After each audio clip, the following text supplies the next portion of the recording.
اس کے علاوہ کئی اور مواقع ہیں کہ جن پر ہمیں پتہ چلا ہے کہ درود پڑھنا چاہیے، یعنی سنت سے جن باتوں کا، جن موقعوں کا ہمیں پتہ چلا ہے وہ یہ ہیں کہ اذان سننے کے بعد درود پڑھنا چاہیے، دعاؤں کی قبولیت کے لیے، گناہوں کی مغفرت کے لیے درود پڑھنا چاہیے۔ گناہوں کی مغفرت کے لیے درود پڑھنا انتہائی مفید ہے۔ دعا مانگنے کے لیے پہلے انسان درود پڑھے، پھر دعا مانگے، پھر بعد میں درود پڑھے، اس طرح دعا اوپر پہنچ جاتی ہے، ورنہ جو بغیر درود کے دعا مانگتا ہے اس کی دعا معلق ہوتی ہے، سسپینڈڈ رہ جاتی ہے۔ تو نبی اکرم صلی اللہ علیہ وسلم نے یہ طریقہ ہم کو سکھایا کہ جب دعا مانگو تو پہلے مجھ پر درود بھیجو، اس کے بعد دعا مانگ چکو تو پھر مجھ پر درود بھیجو، تو یہ دعا انشاءاللہ تعالیٰ اس میں قبولیت کا امکان بڑھ جاتا ہے۔ کوئی رنج پہنچے، کوئی تکلیف پہنچے، مصیبت کا موقع ہو تو درود پڑھنا مسنون ہے۔ کوئی اہم کام کرنا ہو،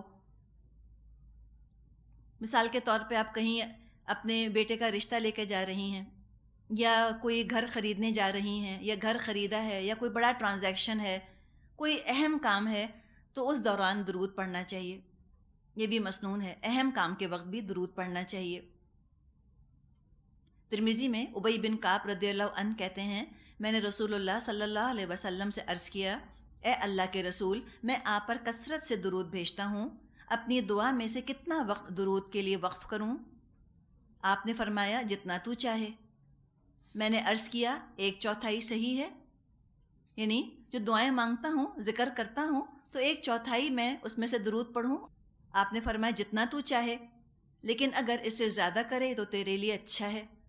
میں نے عرض کیا نصف وقت مقرر کر دوں؟ اس پر آپ نے یہی فرمایا کہ اور زیادہ کر دے تو اچھا ہے۔ آخر میں ابی بن کعب نے کہا، میں اپنی ساری دعا کا وقت درود کے لیے وقف کرتا ہوں۔ اس پر رسول اللہ صلی اللہ علیہ وسلم نے فرمایا، یہ تیرے سارے دکھوں اور غموں کے لیے کافی ہوگا اور تیرے گناہوں کی بخشش کا باعث ہوگا۔ تو کثرت سے درود پڑھنا، گناہ بخشے جاتے ہیں، اور جو بھی دعائیں ہمارے دلوں میں ہوتی ہیں قبولیت کا امکان بڑھ جاتا ہے۔ ایک اور حدیث میں آپ نے فرمایا، جس نے 1 مرتبہ مجھ پر درود بھیجا، اللہ تعالیٰ اس پر 10 رحمتیں نازل فرمائے گا اور اس کے 10 گناہ معاف فرمائے گا اور 10 درجے بلند کرے گا۔ دیکھیں ذرا، 10 رحمتیں، 10 گناہ معاف اور 10 درجے بلند۔ طبرانی میں رسول اللہ کا قول ہے، جس نے 10 مرتبہ صبح اور 10 مرتبہ شام کے وقت مجھ پر درود بھیجا، اسے قیامت کے روز میری سفارش حاصل ہوگی۔ تو دن میں کتنی دفعہ موقع آتے ہیں درود پڑھنے کے؟ کئی دفعہ، 5 دفعہ تو اذان ہی ہوتی ہے تو درود انسان پڑھے، پھر نمازوں میں تو ہم پڑھتے ہیں، کچھ بھول جائیں تو بھی کہا جاتا ہے کہ درود پڑھ لو، اگر کوئی حصہ جسم کا سن ہو جائے تو بھی کہتے ہیں درود پڑھ لو۔ اس سے کیا ہوگا؟ اللہ کی رحمت آئے گی، کوئی بھولی ہوئی چیز ہے وہ یاد آ جائے گی۔ جبریل امین علیہ السلام نے ایک دفعہ فرمایا، ہلاکت ہے اس آدمی کے لیے جس کے سامنے آپ کا نام لیا جائے لیکن وہ آپ پر درود نہ بھیجے۔ اس پر رسول اللہ صلی اللہ علیہ وسلم نے فرمایا آمین، یعنی آپ کا جب نام لیا جائے، کس طرح؟ محمد، تو پھر صلی اللہ علیہ وسلم کہنا چاہیے، یا احمد آپ کا نام آتا ہے تو صلی اللہ علیہ وسلم کہنا چاہیے۔ اسی لیے دیکھیے پھر عام طور پہ رسول اللہ کہہ دیتے ہیں نا، نام نہیں لیتے آپ کا۔ علماء کا کہنا یہ ہے کہ جیسے زندگی میں ایک دفعہ کلمہ لا الہ الا اللہ محمد رسول اللہ پڑھنا ضروری ہے، اسی طرح زندگی میں ایک دفعہ نبی اکرم صلی اللہ علیہ وسلم پر درود بھیجنا فرض ہے، کم از کم ایک دفعہ۔ کچھ کا خیال یہ ہے کہ جتنی دفعہ نبی اکرم صلی اللہ علیہ وسلم کا ذکر ہو اتنی دفعہ درود بھیجنا چاہیے۔ ہم پڑھتے ہیں نا صلی اللہ علیہ وسلم، چھوٹا سا درود ہے یہ۔ کچھ علماء کا کہنا یہ ہے کہ ایک مجلس میں اگر ایک سے زائد دفعہ نبی اکرم صلی اللہ علیہ وسلم کا ذکر آنا ہو، مثال کے طور پہ سیرت کی بات کی جا رہی ہے یا کوئی حدیث ہے جس کا ذکر کیا جا رہا ہے، تو بار بار پھر آپ کا نام آئے گا، تو وہ یہ کہتے ہیں کہ ایک مجلس میں اگر کسی نے ایک دفعہ درود پڑھ لیا، اب بار بار ہر دفعہ اس کو درود پڑھنے کی ضرورت نہیں۔ کچھ کہتے ہیں کہ نہیں، ہر دفعہ پڑھنا چاہیے۔ تو یہ مختلف اقوال ہیں جو کہ آپ کے سامنے رکھ دیے گئے ہیں۔ جو معتدل بات لگ رہی ہے وہ یہ کہ مجلس میں جہاں کہ بار بار نبی اکرم صلی اللہ علیہ وسلم کا نام آ رہا ہو، اس میں کم از کم ایک دفعہ تو کہہ دینا چاہیے، یا چلیے 3 دفعہ انسان کہہ دے، اور بار بار نہ کہہ سکے گا اگر تو اس پر گناہ نہ ہوگا، اور اگر کہے گا تو اجر اور ثواب ملے گا۔ ترمذی میں علی رضی اللہ عنہ سے روایت ہے، رسول اللہ صلی اللہ علیہ وسلم نے فرمایا، جس کے سامنے میرا نام لیا جائے اور وہ درود نہ پڑھے وہ کنجوس ہے۔ تو ہم کنجوس نہیں ہونا چاہتے، ہم چاہتے ہیں کہ ہم آپ پر درود بھیج دیں۔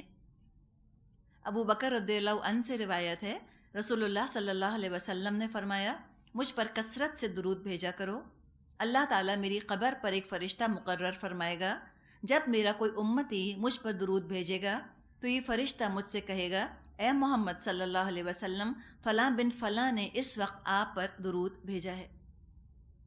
حدیث میں یہ مضمون بھی آتا ہے، عبداللہ بن مسعود رضی اللہ عنہ سے روایت ہے کہ آپ نے فرمایا، اللہ تعالیٰ نے میری امت کا سلام پہنچانے کے لیے فرشتے مقرر کر رکھے ہیں جو زمین میں گشت کرتے رہتے ہیں، پھرتے رہتے ہیں، جو جہاں درود پڑتا ہے وہ جمع کر لیتے ہیں اور لے جا کر نبی اکرم صلی اللہ علیہ وسلم تک اس کو پہنچا دیتے ہیں۔ یہ نسائی میں روایت موجود ہے۔ اور جمعے کے دن کا تو وظیفہ ہے کثرت سے درود پڑھنا، یہ ہے ہی جمعے کے دن کا وظیفہ۔ سورہ کہف پڑھ لینی چاہیے اور پھر درود کثرت سے پڑھنا چاہیے جمعے کے دن۔ عربوں میں تو قاعدہ یہ ہے کہ اگر 2 لوگوں میں لڑائی جھگڑا ہو رہا ہو، وہ کہتے ہیں کہ صلی علی النبی، درود بھیجو نبی پر، اللہ کی رحمت سے جھگڑا ختم ہو جائے گا۔ تو بہت سارے درود ہیں جو کہ نبی اکرم صلی اللہ علیہ وسلم نے ہم کو سکھائے ہیں۔ درود ابراہیمی جو کہ نماز میں پڑھا جاتا ہے، یہ بہترین ہے، اور سب سے چھوٹا وہ ہے جو ہم آپ کا نام لیتے ہوئے پڑھتے ہیں، صلی اللہ علیہ وسلم، یہ سب سے مختصر ہے۔ اس کے علاوہ بھی آپ کو کئی درود ہیں جو کہ معاشرے کے اندر ملیں گے، مختلف ان کے نام رکھے ہوئے ہیں۔ اب ان درود کو آپ دیکھ لیجئے، ترجمہ اس کا پڑھ لیجئے۔ اگر جو غیر مسنون درود ہیں، اگر ان میں کوئی شرکیہ چیز موجود نہیں ہے تو پڑھ لینے میں حرج نہیں، اور اگر کوئی شرکیہ چیز اس میں موجود ہے کہ نبی اکرم صلی اللہ علیہ وسلم کا درجہ اللہ کے برابر کیا جا رہا ہو، اب اس کے اندر پرابلم ہے، ان کو پڑھنا گناہ ہو جائے گا۔ یہ تو ایک بات۔ دوسری بات کہ نبی اکرم صلی اللہ علیہ وسلم سے جب اتنے سارے مسنون درود مروی ہیں تو کیا ضرورت ہے ہمیں کہ ہم ایک مسنون چیز کو چھوڑ کر غیر مسنون چیز جو کہ درست ہی صحیح، ہم کیوں اس کی طرف دوڑیں؟ اگر کسی کے پاس 50,000 روپے ہیں اور اس کو آفر کیا جائے کہ اس 50,000 میں تم چاہو تو ڈائمنڈ خرید لو، پیور ڈائمنڈ خرید لو، جینوین ڈائمنڈ لے لو، اور تم چاہو تو زرکون خرید لو، تو 50,000 سے وہ کیا خریدے گا؟ ڈائمنڈ ہی لے گا نا، زرکون تو مین میڈ ہے، وہ کیوں لے گا؟ تو ہمارے پاس اگر 5 منٹ ہیں، ہم اللہ کا دیا ہوا، نبی کا سکھایا ہوا جینوین درود چھوڑ کر ہم نان جینوین نقلی چیز ہم کیوں لیں؟ ہم 5 منٹ کسی غیر مسنون درود پر کیوں خرچ کریں؟ جو الفاظ نبی اکرم صلی اللہ علیہ وسلم کے اپنی زبان مبارک سے نکلے ہوئے ہیں، ان سے زیادہ مبارک تو اور الفاظ نہیں ہو سکتے۔ تو مسنون درود کی موجودگی میں پھر ادھر ادھر سے درود تلاش کرنا یا درود ایجاد کرنا، اس کی قطعاً ضرورت نہیں ہے۔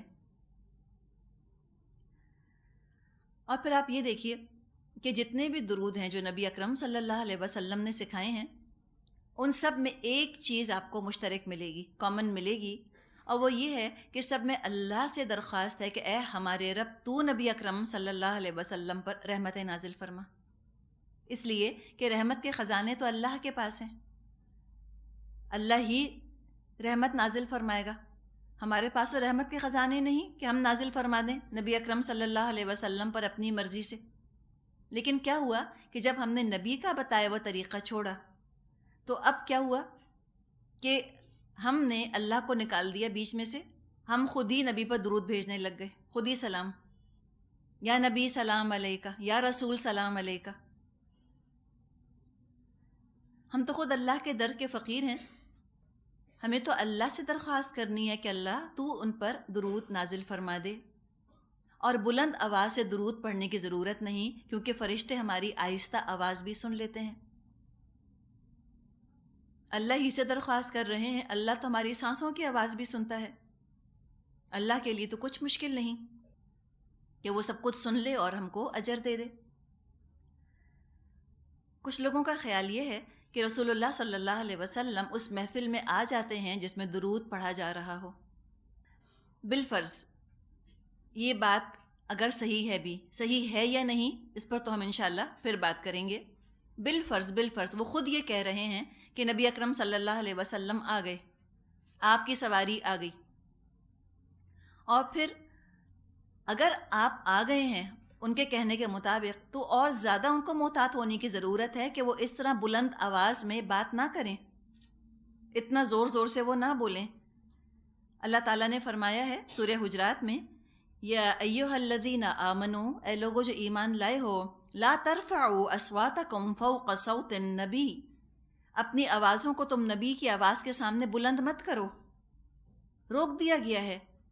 صحابہ کا حال یہ ہوتا تھا کہ انتہائی دھیمی آواز میں نبی اکرم صلی اللہ علیہ وسلم کے سامنے بات کیا کرتے تھے۔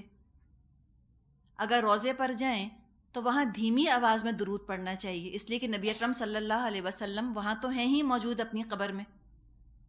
یہ اس کا ادب ہے، یہ طریقہ ہے۔ اور اگر کسی کو یہ خیال ہے کہ اس مجلس محفل میں آپ تشریف لے آئے ہیں، پھر تو بہت دھیمی آواز میں ان کو درود پڑھنا چاہیے۔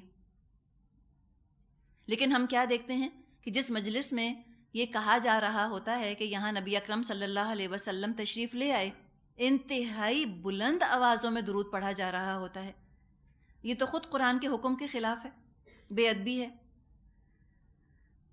اور دوسرے جس طرح پڑھا جا رہا ہوتا ہے وہ بھی انداز دیکھنے والا اور سننے والا ہوتا ہے۔ انتہائی بے تکلفی کا سا انداز ہوتا ہے درود پڑھنے کا۔ جیسے ایک جگہ ایک نعت سننے میں آئی درود کا طریقہ، وہ کہہ رہی تھیں خواتین کہ پہنو پہنو نبی جی درودوں کے ہار۔ ابھی کوئی طریقہ ہے بات کرنے کا؟ آپ مجھے بتائیں، کوئی بات کرتا ہے اس طرح نبی اکرم صلی اللہ علیہ وسلم سے؟ صحابہ تو اس طرح بات نہیں کرتے تھے۔ یا پھر وہ کہتے ہیں وہ راج دلارا آوت ہے، اس قسم کا کہ نعوذ باللہ لگتا ہے جیسے کوئی خاندان کا لڑکا والا ہے جو دولہا بن کے آ رہا ہے، تو خالائیں پھپھیاں کزنز گا رہی ہیں اس طرح سے۔ تو یہ انداز اختیار کرنا بے تکلفی کا اور بے ادبی کا، اس سے تو شدت کے ساتھ روکا گیا ہے۔ سورہ حجرات ہی میں جو آیت ابھی ہم نے دیکھی اسی میں آگے آتا ہے کہ وَلَا تَجْهَرُوا لَهُ بِالْقَوْلِ كَجَهْرِ بَعْضِكُمْ لِبَعْضٍ، اور تم اس سے اس طرح مت بات کرو جیسے تم آپس میں ایک دوسرے سے بات کرتے ہو، ایسے فری ہو کے مت بات کرو رسول اللہ صلی اللہ علیہ وسلم سے۔ کیا ہوگا؟ أَن تَحْبَطَ أَعْمَالُكُمْ، کہیں تمہارے اعمال نہ حبط ہو جائیں، وَأَنْتُمْ لَا تَشْعُرُونَ، تم کو پتہ بھی نہ چلے کہ تمہارے اعمال کہاں چلے گئے۔ یہ بے تکلفی کا اور یہ ایک طرح سے بالکل ہی اپنے درجے پر لے آنا نبی اکرم صلی اللہ علیہ وسلم کو یہ انتہائی ناپسندیدہ ہے۔ اور ہمارے ہاں یہ عام مجلسوں میں ہوتا ہے، کبھی پوربی زبان میں کبھی کسی اور زبان میں وہ اس طرح سے وہ کہنا شروع اور نعتیں پڑھنا شروع کرتے ہیں کہ لگتا ہے کہ اپنی ہی کسی کی بات کر رہے ہیں، یوں پیارا یا راج دلارا۔ یہ کوئی طریقہ ہے؟ اور یا ادب کا یہ کوئی طریقہ ہے اس طرح چیخ چیخ کر سلام پڑھنا کسی کے اوپر؟ گھر میں کوئی اگر ہمارا بزرگ بھی آتا ہے، ہماری نانی اماں آتی ہیں یا ہمارے والد آتے ہیں، تو ہم بہت خاموشی کے ساتھ سلام کرتے ہیں ان کو۔ اب آپ تصور کیجئے کہ آپ کے والد آئے اور آپ کے بچے کورس میں شروع ہو گئے اور آپ نے کہنا شروع کر دیا کہ یا ابا سلام علیکم، یا امی سلام علیکم، اور گا رہے ہیں سارے کے سارے، تو وہ تو ناراض ہو جائیں گے، کہیں گے کیا بدتمیزی ہے۔ یہ کوئی طریقہ ہوتا ہے سلام کرنے کا؟ تو کہ نبی اکرم صلی اللہ علیہ وسلم کی شان میں گستاخی نہیں کہ اس طرح سب کھڑے ہو کے کہ یا نبی سلام علیکہ، یا رسول سلام علیکہ، اور اس طرح زور زور سے چیخ رہے ہیں؟ یہ کوئی طریقہ ہے ادب کا؟ اور یہ انہوں نے کیسے سوچا کہ آ گئے نبی اکرم صلی اللہ علیہ وسلم؟ خود ہی سوچ لیا دنیا میں اگر کوئی ہمارا محکوم ہے جس پہ کہ ہمارا زور چلتا ہے، ہم سے جو کمتر ہوتا ہے، ہم تو اس کو حکم دے دیتے ہیں کہ تم آ جاؤ، اس کی مجال نہیں کہ منع کرے، وہ تو آئے گا ہی آئے گا۔ لیکن اگر ہم اپنے سے اعلیٰ کسی محترم کو، کسی معزز ہستی کو بلانا چاہتے ہیں، پہلے اس کی اجازت، اس کی مرضی پوچھتے ہیں کہ آپ آنا چاہتے ہیں یا نہیں۔ پہلے دعوت نامہ بھیجا جاتا ہے، اگر وہ دعوت نامہ قبول کر لیں تو لوگوں کو بتایا جاتا ہے کہ انہوں نے ہماری دعوت قبول کر لی ہے اور وہ آئیں گے۔ نبی اکرم صلی اللہ علیہ وسلم کی خدمت میں کون کہہ رہا ہے کہ میں دعوت نامہ لے کر گئی یا گیا اور انہوں نے قبول کر لیا اور وہ تشریف لائیں گے؟ دعویٰ کیا کسی نے؟ خود ہی فرض کر لیا کہ ہم نے بلایا ہے تو ضرور آئیں گے۔ نعوذ باللہ، ایسے ہم حکم جمائیں گے نبی اکرم صلی اللہ علیہ وسلم پر؟ ہمیں تو ان کی اطاعت کا حکم دیا گیا ہے، کیا ہم ان سے اطاعت کروائیں گے کہ بس ہم درود پڑھ رہے ہیں آپ فوراً آ جائیے؟ ایسے کہہ سکتے ہیں؟ خود ہی فرض کر لیا کہ ہم نے بلایا ہے تو ضرور آئیں گے۔ دنیا میں معمولی انسان ہوتے ہیں، وہ نہیں آتے اس طرح سے۔ کہاں نبی اکرم صلی اللہ علیہ وسلم!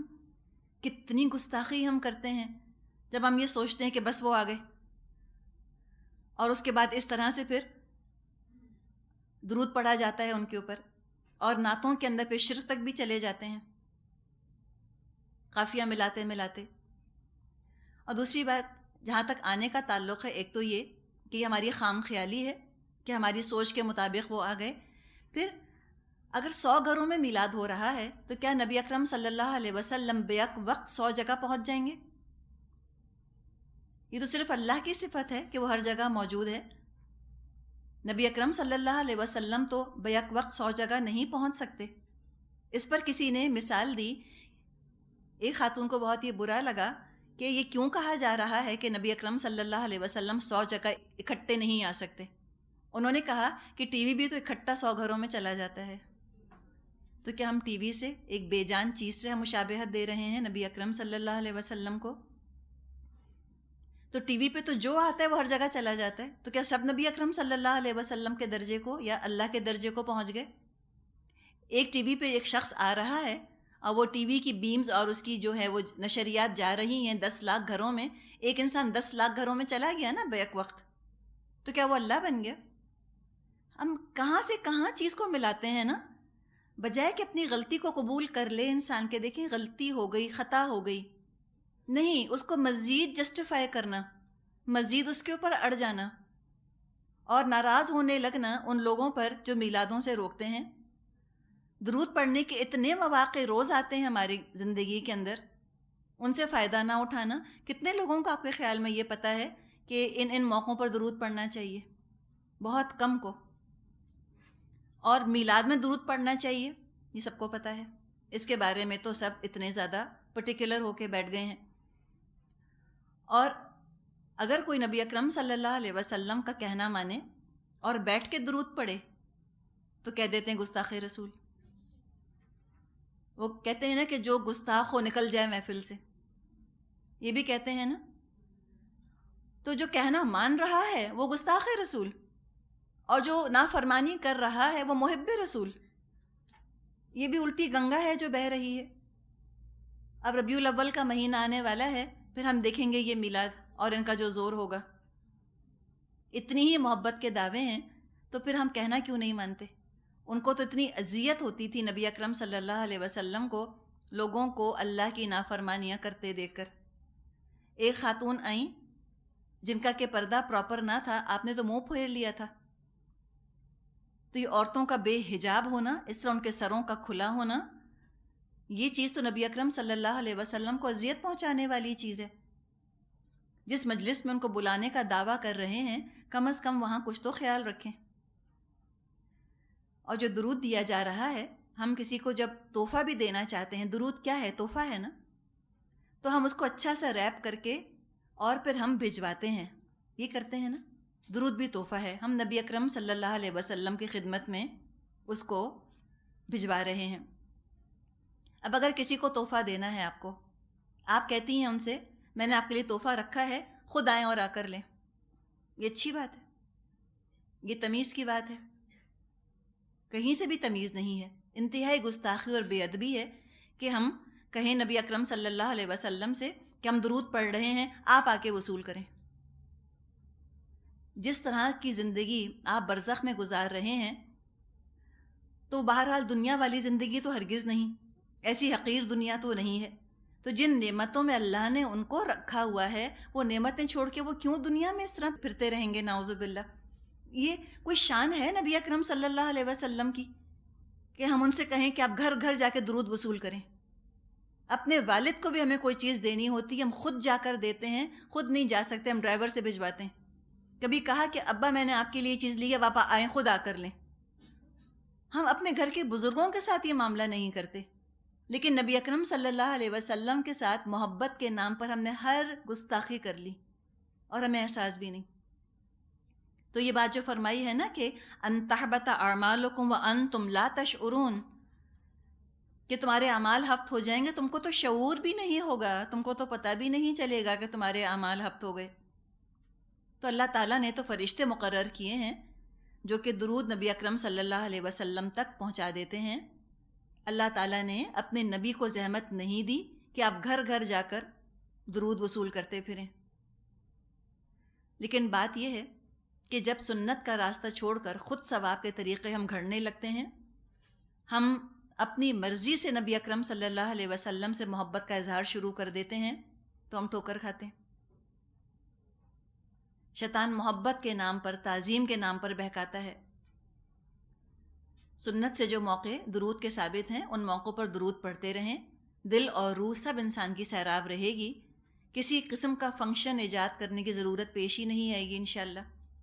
اور اگر جمع ہونا ہی ہے نبی اکرم صلی اللہ علیہ وسلم کی محبت میں، تو جب لوگ جمع ہوں تو سنت پر بات کیجئے کہ اسلامی طریقہ کیا ہے شادی بیاہ کا، یا تعزیت کا، یا موت کا۔ سیرت پر بات کرے، حدیثیں بیان کی جائیں، اسکولوں میں نبی اکرم صلی اللہ علیہ وسلم کے اخلاق پر بات کی جائے۔ آج کل ٹیچرز کو بڑا مسئلہ ہے، بہت شکایت ہے، ایٹیٹیوڈ پرابلم ہے اسٹوڈنٹس کی طرف سے۔ میلادوں میں کیا ہوتا ہے؟ اسکولوں میں جو میلاد ہوتے ہیں، نبی اکرم صلی اللہ علیہ وسلم کی شان میں نعتیں پڑھتے ہیں، تو ہر بچہ جانتا ہے کہ نبی اکرم صلی اللہ علیہ وسلم بہت اچھے تھے۔ یہ تو غیر مسلم بھی جانتے ہیں۔ ایک چیز جو کہ آلریڈی پتہ ہے، اس کو بار بار ری انفورس کرنے کی کیا ضرورت ہے؟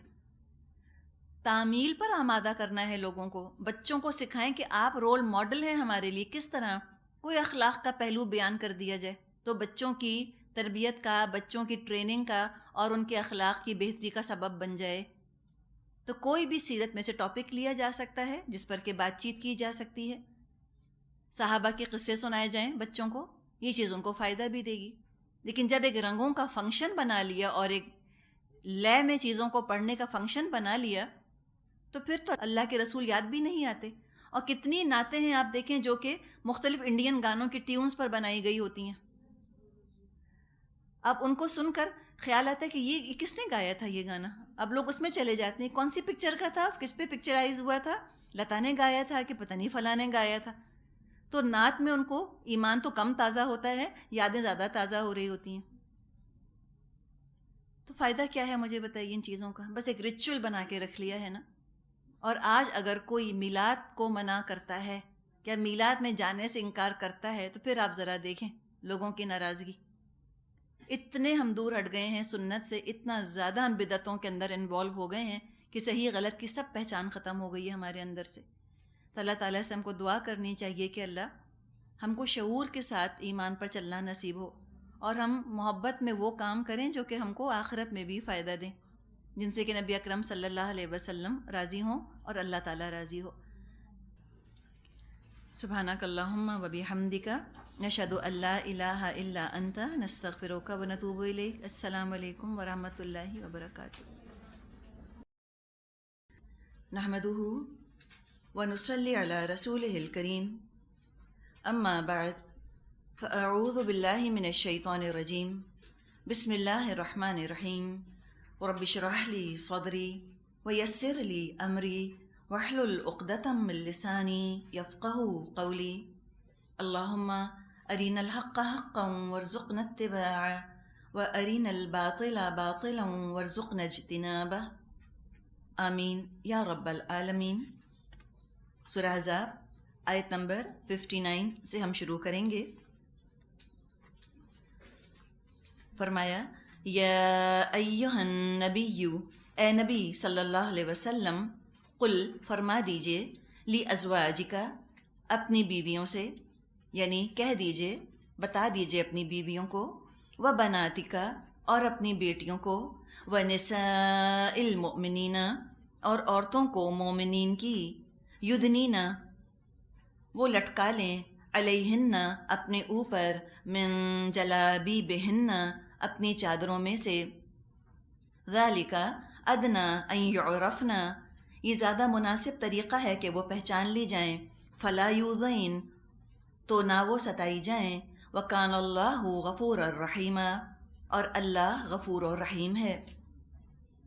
آیت 60 لئن لم ينتهِ المنافقون والذين في قلوبهم مرض والمرجفون في المدينة لنغرينك بهم ثم لا يجاورونك فيها إلا قليلا۔ اگر منافقین اور وہ لوگ جن کے دلوں میں خرابی ہے اور وہ جو مدینہ میں ہیجان انگیز افواہیں پھیلانے والے ہیں اپنی حرکتوں سے باز نہ آئے تو ہم ان کے خلاف کارروائی کرنے کے لیے آپ کو اٹھا کھڑا کریں گے، پھر وہ اس شہر میں مشکل ہی سے آپ کے ساتھ رہ سکیں گے۔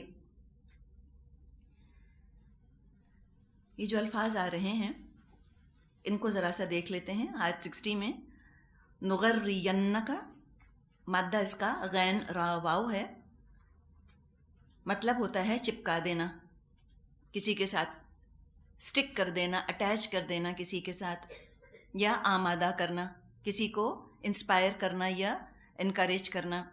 نغرین، یجاورون، جاورا کا مطلب ہوتا ہے پڑوس میں رہنا، جیم واو را اس کا مادہ ہے، یا جیم الف را بھی ہو سکتا ہے، مراد ہے پڑوسی، کہ تمہارے پڑوسی پھر وہ نہ رہ سکیں گے۔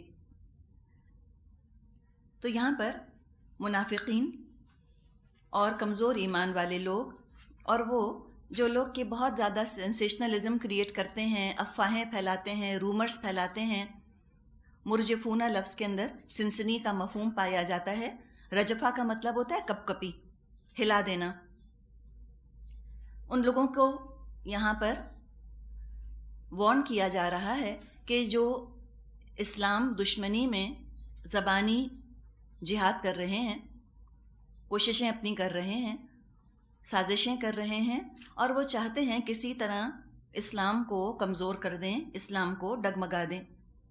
تو ان کو وارننگ دی گئی ہے، اس سنسنی خیزی سے اگر وہ باز نہیں آتے، مسلمانوں کے معاشروں میں اگر بے چینی پھیلانے سے وہ باز نہ آئے، تو اللہ تعالیٰ نبی اکرم صلی اللہ علیہ وسلم کو یہ ہدایات دے گا کہ اب آپ ان کو یہاں سے نکال دیجئے اور ان کو اپنے پڑوس میں، اپنے قرب میں مت رہنے دیجئے۔ اب ہم آتے ہیں آیت نمبر 59 پہ۔ یہاں پر نبی اکرم صلی اللہ علیہ وسلم سے خطاب کیا جا رہا ہے۔ اب اس آیت کو ہم پچھلی آیت کے ساتھ، یعنی آیت 59 اور 60 دونوں کو ملا کر سمجھنے کی کوشش کرتے ہیں کہ جو حکم یہاں دیا گیا اس کی کیا مصلحت ہے۔